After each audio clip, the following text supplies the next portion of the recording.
ഈശോമിശിഹായ്ക്ക് സ്തുതിയായിരിക്കട്ടെ. I am a slow walker but I never walk back.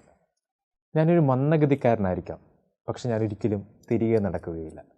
ക്രിസ്തുവിൽ സ്നേഹം നിറഞ്ഞ മാതാപിതാക്കന്മാരെ, സഹോദരന്മാരെ, ആഗമനകാലത്തിലെ രണ്ടാമത്തെ ഞായറിൽ വയലറ്റ് തിരി കത്തിച്ചുകൊണ്ട് തിരുക്കർമ്മ ആഘോഷങ്ങളിലേക്ക് നാം കടക്കുകയാണ്. ഈ രണ്ടാമത്തെ ഞായറിൽ പ്രധാനമായും 3 വായനകളിലൂടെയും നാം കടന്നു പോകുമ്പോൾ, ഒന്നാമത്തെ വായനയായ യെശയ്യാ പ്രവാചകൻ്റെ പുസ്തകത്തിൽ ഒരല്പം ഭീകരമായ രീതിയിലുള്ള വായനകളെ നാം അനുസ്മരിപ്പിക്കുന്നു. അതിനർത്ഥം നിങ്ങൾ മാനസാന്തരപ്പെടുവിൻ എന്നൊരു ആഹ്വാനം അതിൽ ഒളിഞ്ഞുകിടക്കുന്നതായി മനസ്സിലാക്കാം. രണ്ടാമത്തെ വായനയിൽ പൗലോസ് അപ്പോസ്തലനും ആവർത്തിച്ചു പറയുക ഇത് തന്നെയാണ്. ഇങ്ങനെയൊക്കെ സംഭവിക്കാതിരിക്കണമെങ്കിലും നിങ്ങൾ ചെയ്യേണ്ടത് മാനസാന്തരപ്പെടുക. മൂന്നാമത്തെ വായനയായ മത്തായിയുടെ സുവിശേഷത്തിലും നാം സമാനമായ കാര്യങ്ങൾ തന്നെയാണ് കണ്ടുമുട്ടുക. സ്നാപയോഹന്നാൻ സ്നാനപ്പെടുത്തുന്നതും തുടർന്ന് മാനസാന്തരത്തിലേക്കുള്ള വഴിയെപ്പറ്റി പറയുന്നതായും നാം വായിച്ചു കേൾക്കുന്നു.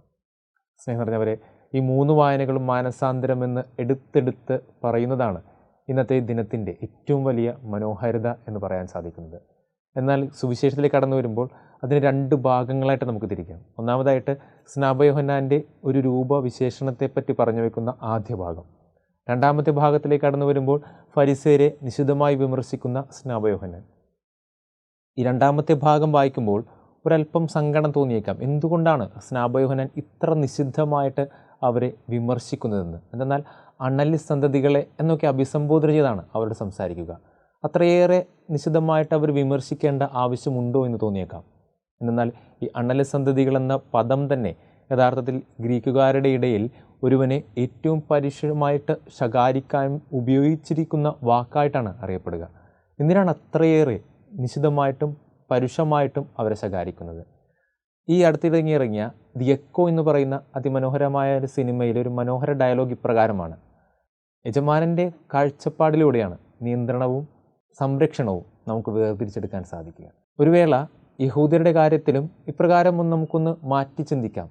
അവർ യഥാർത്ഥത്തിൽ യഹൂദ മതത്തെ സംരക്ഷിക്കുന്നവരായും യഹൂദ സംസ്കാരങ്ങളെ സംരക്ഷിക്കുന്നവരായും പുറമേ കാണപ്പെടുന്നുവെങ്കിലും യഥാർത്ഥത്തിൽ അവർ സംരക്ഷിക്കുകയല്ല, അവർ അതിനെ നിയന്ത്രിക്കുന്നവരായിട്ട് മാറുകയാണ്. തങ്ങളുടേതായ ആവശ്യങ്ങൾക്ക് വേണ്ടി, തങ്ങളുടേതായ ആവശ്യങ്ങൾ നേടിയെടുക്കുവാൻ വേണ്ടി അവർ യഹൂദ ജനങ്ങളെ പരിശ്രമിക്കുകയായിരുന്നു. ദൈവത്തിന് വേണ്ടി കാഴ്ചകൾ അർപ്പിച്ച് സ്വയം അനുദപിക്കുക എന്നതിനേക്കാൾ ഉപരിയായി ആചാരങ്ങൾക്കും അനുഷ്ഠാനങ്ങൾക്കും കൂടുതൽ പ്രാധാന്യം നൽകിക്കൊണ്ട് ദൈവസ്നേഹത്തിൽ നിന്നും അവർ ദൈവജനത്തെ അകറ്റിയിരുന്നു എന്നതാണ് അവർ ചെയ്ത ഏറ്റവും വലിയ തെറ്റ്. അതുകൊണ്ട് തന്നെയാണ് സ്നാപകൻ അത്രയേറെ വിമർശിക്കുക. ഓർക്കുക, സ്നാപകൻ്റെ ഒരു രൂപസാദൃശ്യത്തെപ്പറ്റി പറയുന്നുണ്ട്. സ്നാപകൻ കടന്നു വരുന്നത് തന്നെ ഒരു അനുതാപം സ്വീകരിച്ച ഒരു മനുഷ്യനെ പോലെയാണ്. ആ മനുഷ്യൻ തന്നെയാണ് അനുതാപത്തിൻ്റെ സുവിശേഷം, മാനസാന്തരത്തിൻ്റെ സുവിശേഷം മറ്റുള്ളവർക്കായി പകർന്നു വയ്ക്കേണ്ടത്. അങ്ങനെയെങ്കിൽ ഒരു വേള നമ്മിലേക്കൊന്ന് തിരിഞ്ഞു നോക്കാം. നമ്മുടെ ഉള്ളിലും ഒളിഞ്ഞുകിടക്കുന്ന ഒരു സാധ്യതയാണ് ഈ ഫരിസേയൻ്റെ മനോഭാവം. മറ്റുള്ളവർക്ക് മുൻപിൽ ഒരുപക്ഷെ നാം നല്ല കാര്യങ്ങൾ ചെയ്യുന്നവരായിരിക്കാം, നന്മകൾ ചെയ്യുന്നവരായിരിക്കാം. പക്ഷേ യഹൂദജനത്തെ ഫരിസേയർ വഴിതെറ്റിച്ചതുപോലെ ദൈവജനത്തെ ദൈവത്തിലേക്ക് അടുപ്പിക്കുന്നതിൽ നമ്മൾക്ക് പ്രധാനപ്പെട്ട പങ്കുണ്ടോ, അതോ ദൈവജനത്തെ ദൈവത്തിൽ നിന്നും അകറ്റുന്നവരായിട്ടാണോ നാം മാറ്റപ്പെടേണ്ടതെന്ന് നമുക്കൊന്ന് അവലോകനം ചെയ്യേണ്ടിയിരിക്കുന്നു. സ്നേഹം നിറഞ്ഞവരെ, പലപ്പോഴും നമ്മുടെ വ്യക്തിപരമായ താല്പര്യങ്ങൾക്ക് വേണ്ടിയിട്ടും നമ്മുടെ വ്യക്തിപരമായ ആഗ്രഹങ്ങൾക്ക് വേണ്ടിയിട്ടും നാം മറ്റുള്ളവരെ മാറ്റി നിർത്തുകയും അകറ്റി നിർത്തുകയും ഉപയോഗിക്കുകയുമൊക്കെ ചെയ്യുമ്പോൾ ഒരു ഫരിസേയ മനോഭാവം നമ്മളിലും കടന്നു വരുന്നില്ലേ? അതാണ് നാം മാറ്റിയെടുക്കേണ്ടത്. എന്നാൽ സ്നാപയോഹന്നാൻ യഥാർത്ഥത്തിൽ മറ്റൊരു വീക്ഷണത്തിലൂടെ അദ്ദേഹത്തിൻ്റെ വാക്കുകളെ ശ്രദ്ധിക്കുമ്പോൾ നമുക്ക് മനസ്സിലാക്കിയെടുക്കാൻ സാധിക്കും. അദ്ദേഹം അവരെ വിമർശിക്കുന്നത് അവരുടെ നാശത്തിന് വേണ്ടിയിട്ടല്ല, മറിച്ച് ആഗതമാകാൻ പോകുന്ന രണ്ടാമത്തെ വിധിയിൽ നിങ്ങൾ നശിച്ചു പോകാതിരിക്കാനായി ഇനിയെങ്കിലും ഒരു മാറ്റം രൂപപ്പെടുത്തൂ എന്നുള്ളൊരു ഓർമ്മപ്പെടുത്തലാണത്. സ്നേഹം നിറഞ്ഞവരെ, അങ്ങനെയെങ്കിൽ ആ ഓർമ്മപ്പെടുത്തൽ ഇന്നത്തെ ദിനത്തിലൂടെ സ്നാപയോഹന്നാൻ നമുക്ക് തരുന്നുണ്ട്. എന്നാൽ ഈ ഒന്നാമത്തെ ആഗമന കാലഘട്ടത്തിൻ്റെ ഒന്നാം ഭാഗത്തായിരിക്കുന്ന നമുക്ക് രണ്ടാമത്തെ ക്രിസ്തുവിൻ്റെ വരവിന് വേണ്ടി കാത്തിരിക്കുമ്പോൾ വായനകൾ നമ്മെ ഓർമ്മപ്പെടുത്തുന്നുണ്ട്. കർത്താവ് കരുണാമയൻ മാത്രമല്ല, വിധിയാളൻ കൂടിയാണ് എന്ന് ഓർമ്മപ്പെടുത്തൽ. അങ്ങനെയെങ്കിൽ നമ്മുടെ പ്രവൃത്തികൾ ചെയ്യുമ്പോൾ നമുക്കും ഒന്നോർക്കാം, കർത്താവ് വിധിയാളനും കൂടിയാണ്. നാം ചെയ്യുന്ന ഓരോ കാര്യങ്ങൾക്കും കർത്താവിന് മുമ്പിൽ നമുക്ക് കണക്ക് പറയേണ്ടി വരും.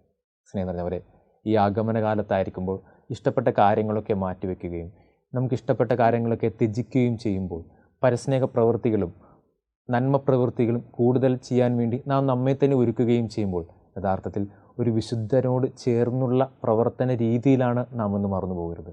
ഓർക്കുക, ഏതൊരു വിശുദ്ധൻ്റെ ജീവിതത്തിലും അവനൊരിക്കൽ പോലും അല്ലെങ്കിൽ അവൾ ഒരിക്കൽ പോലും ഞാൻ ചെയ്യുന്ന പ്രവൃത്തികൾ അത്ഭുതങ്ങളാകണമേ എന്ന് പ്രാർത്ഥിക്കുന്നതോ അതിനുവേണ്ടി പ്രയത്നിക്കുന്നതായിട്ട് കാണപ്പെടുന്നില്ല.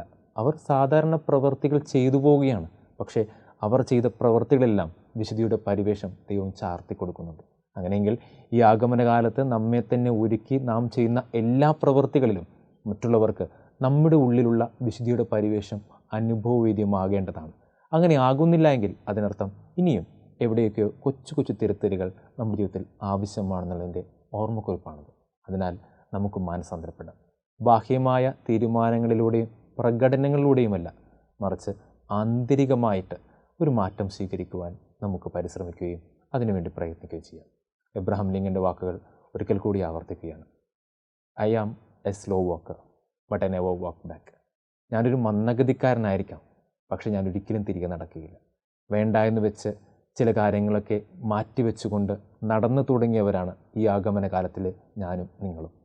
ആ മാറ്റം പുതിയൊരു നല്ല തുടക്കത്തിന് വേണ്ടി, ആ തുടക്കം തുടർന്നു കൊണ്ടുപോകുവാൻ വേണ്ടിയുള്ള പരിശ്രമത്തിനായി നമുക്ക് പരിശ്രമിക്കുകയും ചെയ്യാം. ദൈവം നമ്മെ സഹായിക്കട്ടെ. ആമേൻ.